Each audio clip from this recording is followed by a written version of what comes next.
All right, good morning. It's Saturday morning. I actually thought I shot a video on Wednesday before class, and as it turns out, I took a photograph of my hand taking a picture, and then another photograph of my hand thinking I was turning off the video, and just took another picture. So, it's Saturday morning. I'm over at our house, and we will shoot a new one. This week's topic was reactive balance. So as we went through the first half of the class, we were mainly doing static balance. So we're doing things like our tandem step, like our single leg stance, things that were being done on a hard, flat surface, not moving around. And that builds strength, that builds flexibility. What it doesn't build is mobility and being able to react to real world situations. So my analogy, I guess, would be something like you're driving in the winter and you hit some black ice. You need to react to that. It's a sudden change and something you need to react to.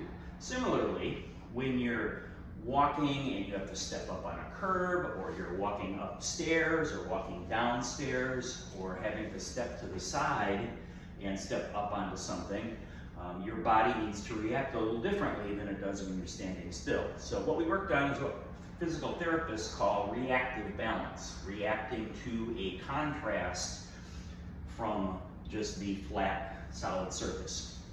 So it doesn't really matter what you're using for contrast. I have a folded up in the package, looks like a couch cover. Any soft surface that you can step on is probably even better than we used a step in the class, which gave us the elevation difference, but not necessarily a contrast in the surface itself. So if you're stepping, from concrete onto grass, or you're stepping in a hilly area, stepping backwards, stepping sideways. And we always want to do this in all directions. So it's very important to get our forward movement, but also our backward movement.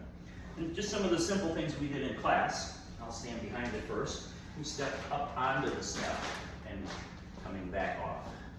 Up and down, forward and back. We also went forward and then stepped off, and then went backward first, and then down forward. So that's a good, forward, backward contrast. Good for staircases, up and down, stepping up on and off from a curb, sideways. So we're coming up sideways, coming over. Now we can do this on a step, of course, but using a soft surface will force your body to use some muscles that you wouldn't ordinarily use. So side to side. And when might this come into play? I don't think it's too hard to figure out things like that. You're walking on the sidewalk, somebody bumps you, and you have to move sideways in a hurry. Maybe you're on a bus or something like that. Getting onto an airplane and you're putting your bag up in the overhead compartment, and then somebody comes in behind you and jostles you. So lots of points in our life that we need to be able to react to what's going on around us. So that was the topic this week, and as we move through the rest of the class, we'll be working a little more on the dynamic balance, the moving balance, and that will mean we will work a lot more on mobility and kind of back off from the strength and flexibility. Those will kind of come along for the ride, but as we focus on more mobility, what we're really looking for is in the hips and the knees. So be a lot of, maybe we'll add the hip circles to our warm-up, a lot of like opening the gate, getting a little hip flexion and extension there, the knees, extension and flexion. So those will be the things that we'll be focused on in the therapeutics as we move through the second half of the class.